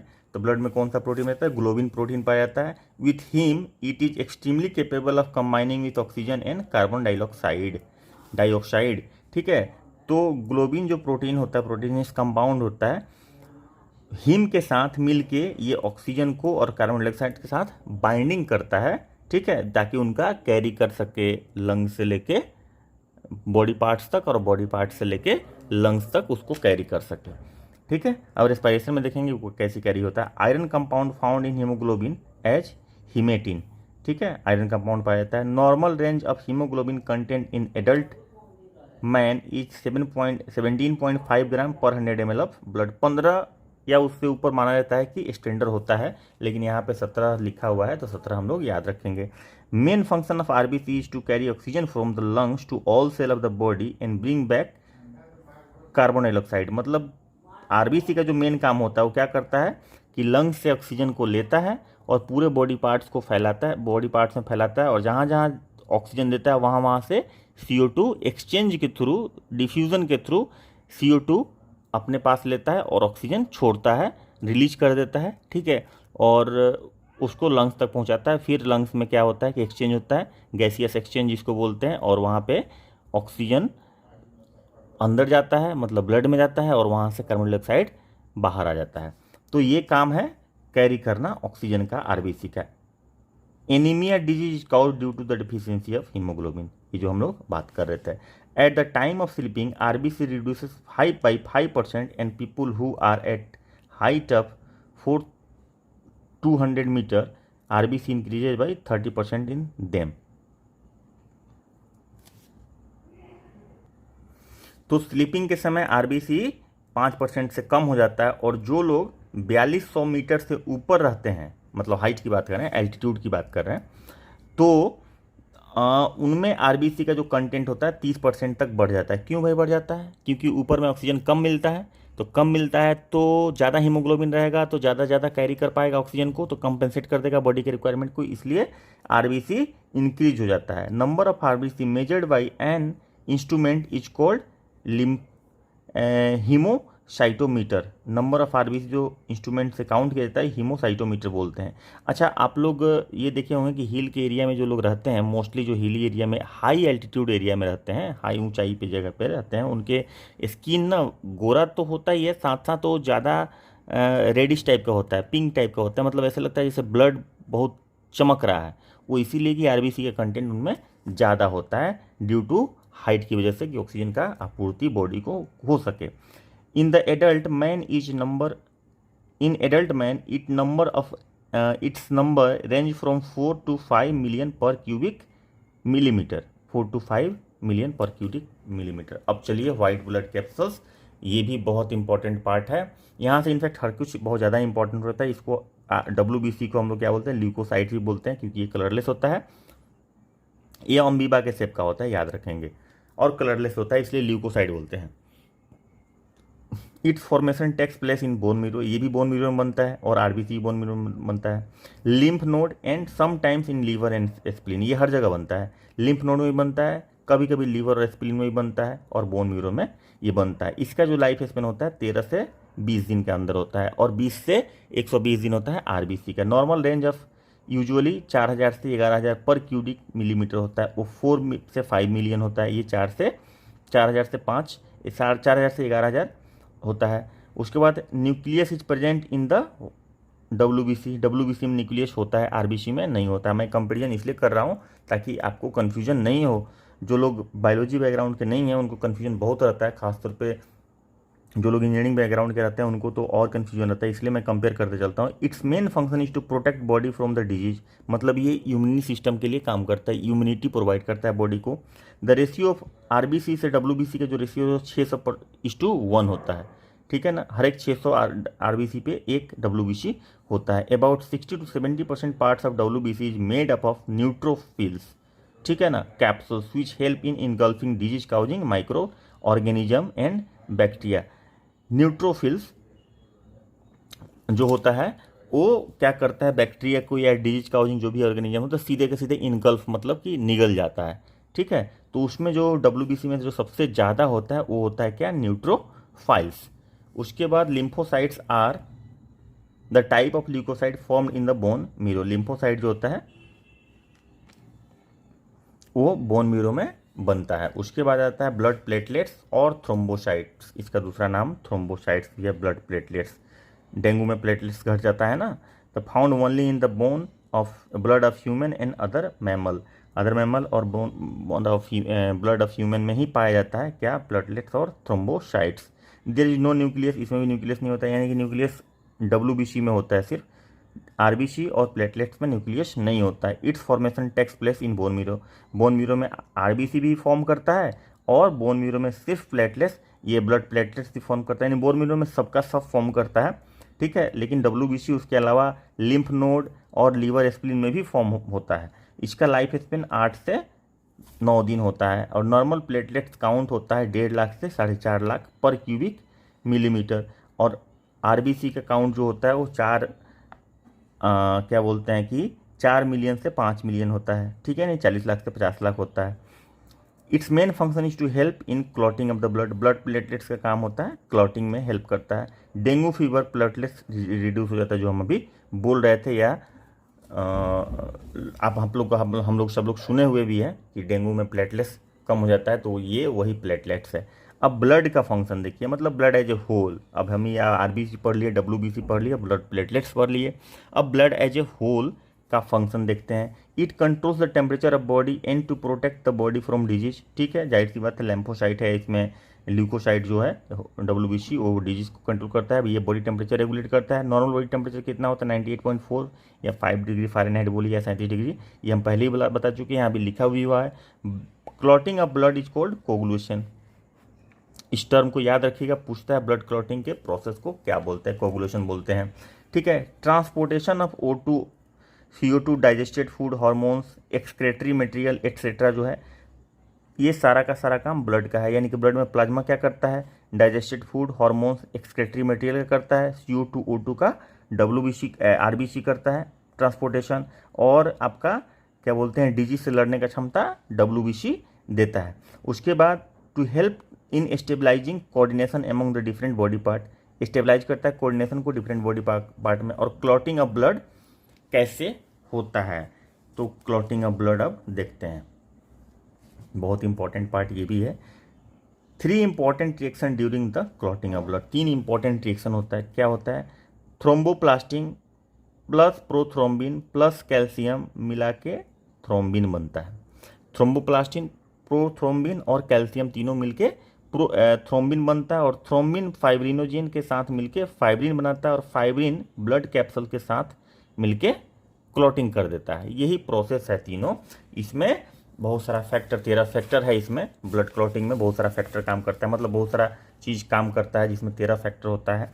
तो 13 फैक्टर का नाम मेरे ख्याल से इसमें नहीं दिया हुआ है, तो उतना जानने का जरूरत भी नहीं है, क्योंकि इसमें तो हर चीज़ दिया हुआ है जो एग्जाम पॉइंट ऑफ व्यू से पूछता है। ब्लड क्लॉटिंग फैक्टर जैसे विटामिन के होता है, ब्लड क्लॉटिंग फैक्टर जैसे कैल्शियम होता है, थ्रोम्बिन होता है, थ्रोम्बोप्लास्टिन होता है, आपको फाइब्रिन होता है, फाइब्रिनोजेन होता है। ठीक है, ये सारा कुछ होता है। तो इसमें कुछ का टर्म आ भी जाएगा। The formation of prothrombin and fibrinogen of the blood plasma takes place with the help of vitamin K. तो ये फैक्टर है, ब्लड क्लॉटिंग का फैक्टर है। The compulsory protein for making clot of blood is fibrinogen, ये fibrinogen भी blood clotting का factor है। Calcium भी ब्लड क्लॉटिंग का फैक्टर है। तो ये ब्लड क्लॉटिंग 3 लेवल पे होता है, याद रहना चाहिए। उसके बाद आज आपका आ जाता है ब्लड ग्रुप। अब blood group of human, blood group was discovered by Landsteiner in 1919 में ब्लड ग्रुप का डिस्कवरी किया था Landsteiner. For this he was awarded Nobel prize, 1930 में उनको नोबेल प्राइज मिला था।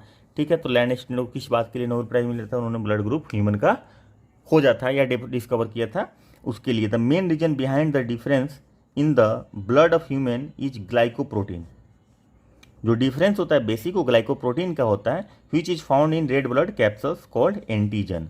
वो ग्लाइकोप्रोटीन जो रेड ब्लड कैप्सूल्स में पाया जाता है, ठीक है, उसका नाम है एंटीजन। ठीक है, जैसे नहीं बोलते हैं कि इम्यूनिटी बढ़ाने के लिए एंटीबॉडी, जैसे अभी जो कोरोना चल रहा था उसमें हम लोग देखते थे कि टेस्ट करवाते थे एंटीजन टेस्ट, RT-PCR टेस्ट जो होता है, तो उसमें उसके बाद एंटीजन वाला, एंटीजन की बात करते थे, एंटीबॉडी डेवलप हुआ है कि नहीं वो देखना है कि एंटीबॉडी क्या होता है।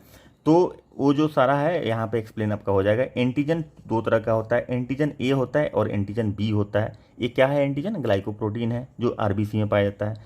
ठीक है, तो on the basis of presence of antigen और glycoprotein there are 4 group of blood in human.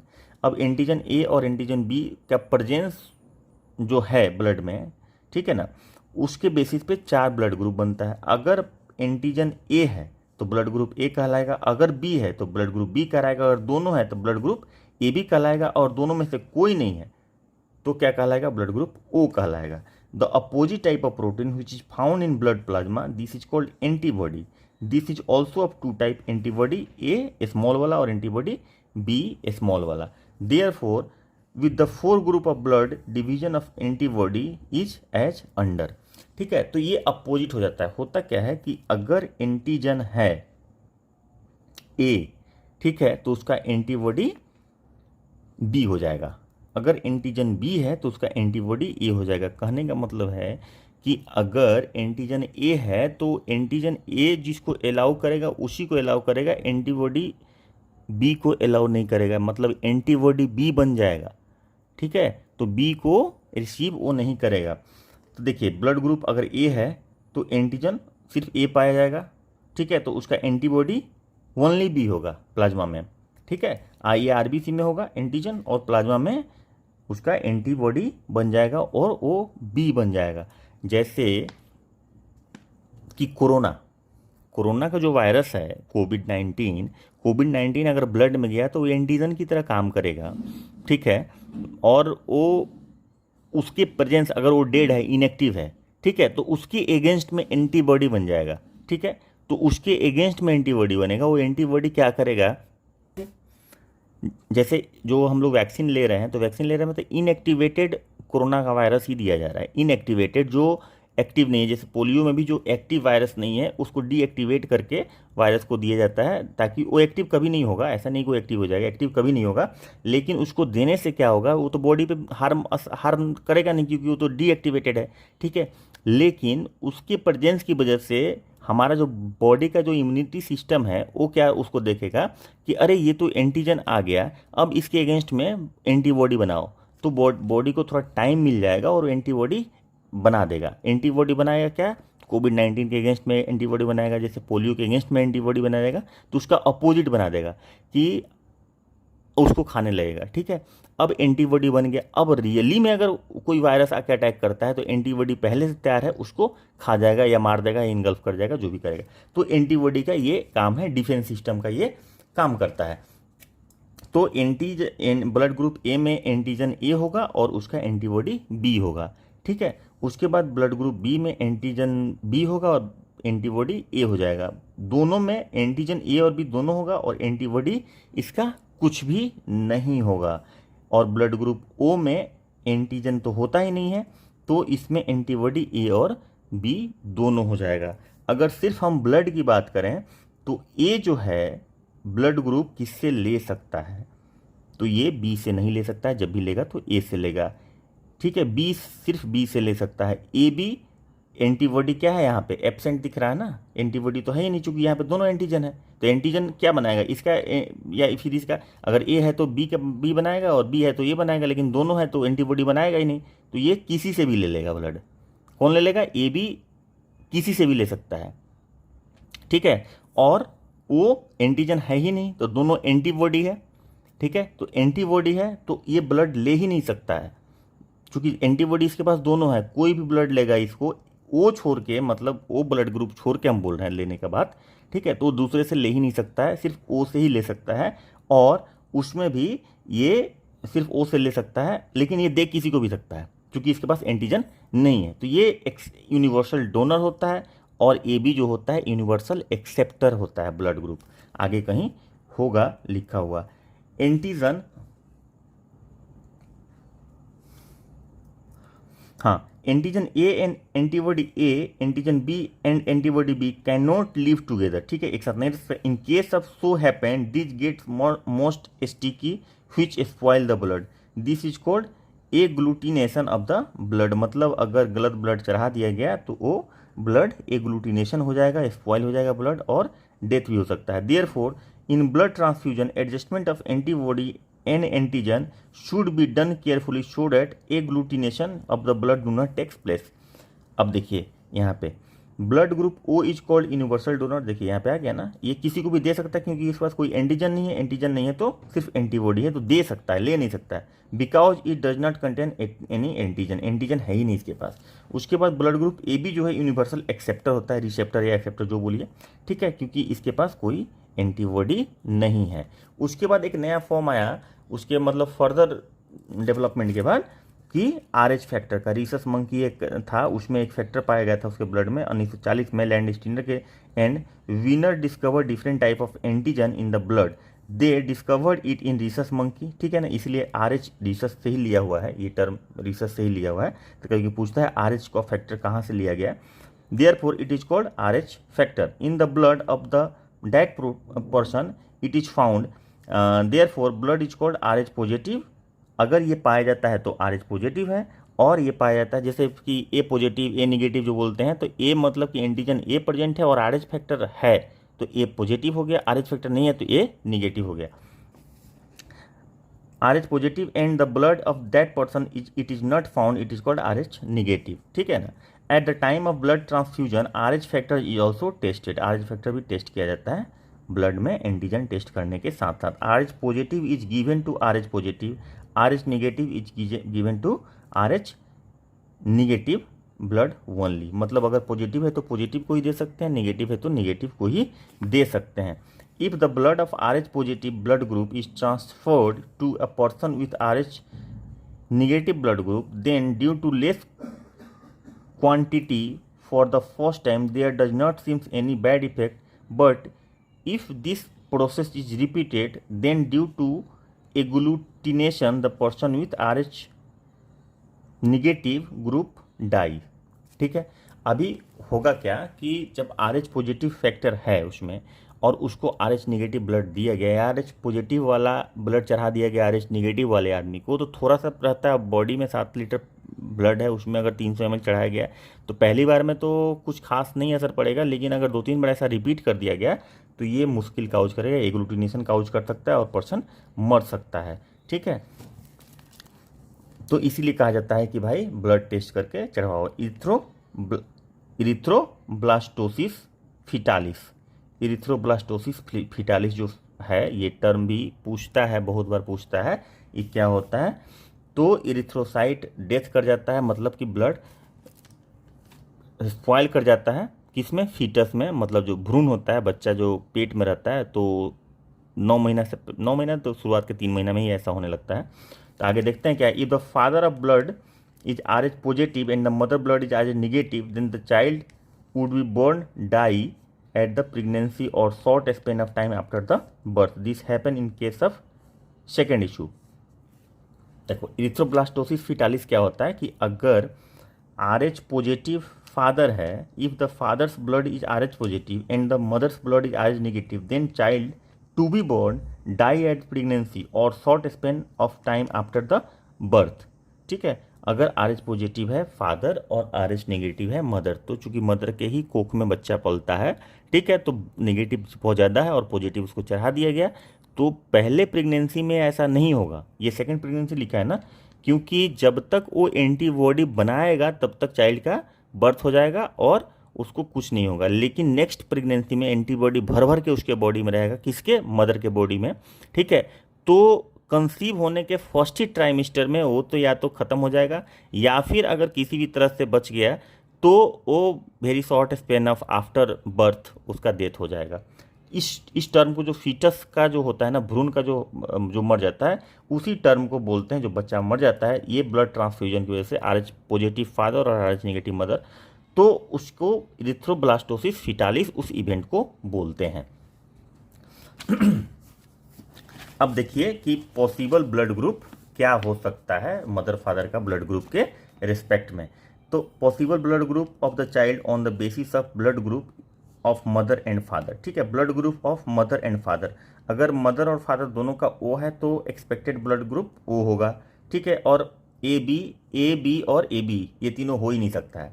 अगर मदर का और फादर का O और A है तो एक्सपेक्टेड ब्लड ग्रुप O और A हो सकता है। ठीक है, नहीं क्या होगा, B नहीं हो सकता है और AB नहीं हो सकता है। अगर O और B है तो OB हो सकता है, A और AB नहीं हो सकता है blood group, expected blood group. उसके बाद कॉम्बिनेशन इधर और भी है, तो आप देख लीजिए इस तरह का सवाल पूछता है और BPSC में ऐसा सवाल खूब पूछता है भर भर के। ब्लड ग्रुप ऑफ मदर और फादर, सिंपल बात है ना, इसको क्रॉस कीजिए ना, क्या होगा किसका क्रॉस कीजिएगा तो एक्सपेक्टेड ब्लड ग्रुप क्या हो सकता है, A हो सकता है और B हो सकता है, क्योंकि इसके साथ ये क्रॉस करेगा।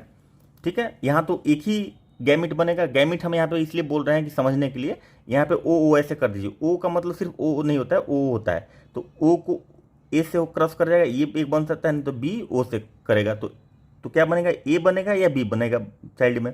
AB दोनों तो नहीं आ सकता है, क्योंकि इसका तो एक पार्ट आएगा ही आएगा, तो इसका जब एक पार्ट आएगा तो O के साथ A आ सकता है, नहीं तो O के साथ B आ सकता है। तो क्या होगा, AO या AB OB, AO मतलब अगर O के साथ A आएगा या O के साथ B आएगा तो क्या OA या OB, तो इसको हम लोग A या B ही बोलेंगे, O को साइलेंट कर देते हैं। तो A और B आ गया एक्सपेक्टेड। अनएक्सपेक्टेड O नहीं हो सकता है, चूंकि इसका तो आएगा ही आएगा फादर का, तो O हो ही नहीं सकता है। और AB इन दो, इसमें से मदर का भी एक तो आएगा ही आएगा, तो B ए बी हो ही नहीं सकता है। तो एक बात आपको समझ में आ गया, ये अगर समझ लिए जो अभी हम बताए तो आपका ये सारा का सारा कॉम्बिनेशन समझ में आ जाएगा। अब ए है दोनों का, तो ए और ओ दोनों हो सकता है। क्योंकि ये एंटीजन कैसे होता है, ऐसे होता है, ए अगर ये दोनों का है तो मतलब ए ओ हो सकता है या फिर ए हो सकता है, ऐसे हो सकता है। तो ए हो सकता है और ए ओ हो सकता है, ठीक है। या फिर एक ए ओ ऐसे भी हो सकता है, तो ओ भी ब्लड ग्रुप इसका हो सकता है। तो एक्सपेक्टेड क्या होगा, ओ हो सकता है या फिर ए हो सकता है, ठीक है। और नहीं जो होगा वो ये दोनों होगा। ए और बी ब्लड ग्रुप है तो इसमें सारा का सारा हो जाएगा। अगर एक माँ का ए है और फादर का बी है तो ओ भी हो सकता है। कैसे, माँ का ये हो सकता है और फादर का बी है ना, तो बी ओ हो सकता है, ठीक है। तो ये दोनों क्रॉस करेगा तो ए बी हो गया, इसके साथ क्रॉस किया तो ये हो गया, और ये अगर इसके साथ क्रॉस किया तो बी हो गया, और ये इसके साथ क्रॉस किया तो क्या हो गया, यहाँ पे क्या हो जाएगा, ओ हो जाएगा। तो ओ बी ए बी सबका सब ब्लड ग्रुप हो गया ना। तो ये इसमें सारा का सारा इसीलिए यहाँ पे दिया हुआ है कि सारा का सारा ब्लड ग्रुप यहाँ पे हो सकता है। अब आप बोलेंगे कि ये भी आप कह सकते हैं, इसमें से कोई भी हो सकता है, मतलब ऐसा नहीं कि ये भी होगा ये भी होगा, इसमें से कोई भी हो सकता है। अच्छा, एक चांस ये भी बनता है, अगर ए है तो ए है, बी है तो बी है, ठीक है। तो ये इसके साथ क्रॉस करेगा, ये इसके साथ क्रॉस करेगा, ये इसके साथ क्रॉस करेगा, ये इसके साथ, और सब केस में ए बी होगा, ए बी होगा। तो ए बी इसमें ऑप्शन है। तो ये चांसेस है कि ये ब्लड ग्रुप हो सकता है, ठीक है। लेकिन यही चांस है, इसमें तो कुछ बचा ही नहीं, सारा का सारा ब्लड ग्रुप हो गया। अगर ए बी है तो कोई भी ब्लड ग्रुप हो सकता है चाइल्ड का। उसके बाद उसी तरह से ये सारा कुछ क्रॉस करके दिया हुआ है। तो आप लोग एक बार इसको देख लीजिएगा। बाकी हम दो तीन एग्जाम्पल हम इधर समझाए, इधर 2-3 एग्जाम्पल समझाए, तो मेरे ख्याल से समझ में आ गया होगा आपको। उसके बाद चलते हैं haemolymph. Haemolymph body fluid of arthropoda is colourless, made of plasma and haemocytes. If it donates it do not contain any respiratory pigment, example cockroach. ये अलग से दे दीजिए हीमोलिम्फ क्या होता है। तो ये हीमोलिम्फ हो गया, ब्लड हमारा कंप्लीट हो गया। तो अब इसके बाद हमारा शुरू होगा सिस्टम ऑफ ह्यूमन बॉडी, और इसमें पहला जो सिस्टम है वो क्या है, डाइजेस्टिव सिस्टम। तो इसमें बहुत मज़ा आने वाला है। तो आज हम लोग क्लास यहीं पे एंड करते हैं और मिलते हैं कल एक नए क्लास में। ह्यूमन बॉडी में हम लोग, सिस्टम ऑफ ह्यूमन बॉडी में हम लोग डाइजेस्टिव सिस्टम पढ़ेंगे, और मेरे ख्याल से 2 क्लास में और हमारा पूरा बायोलॉजी कंप्लीट हो जाएगा। तो आज यहीं तक एंड करते हैं। बताइएगा कैसा लगा, और अगर कोई कन्फ्यूजन हो तो कमेंट में ज़रूर लिखिएगा, इंटरेक्टिव रखिए। और अगर अच्छा लगा हो वीडियो, थोड़ा सा भी अच्छा लगा हो तो लाइक ज़रूर कीजिए, ठीक है। जो लोग नए हैं ज़रूर सब्सक्राइब कर लीजिएगा ताकि कोई वीडियो आपको मिस नहीं हो। मिलते हैं कल एक नए वीडियो में, तब तक के लिए बाय बाय, टेक केयर, जय हिंद।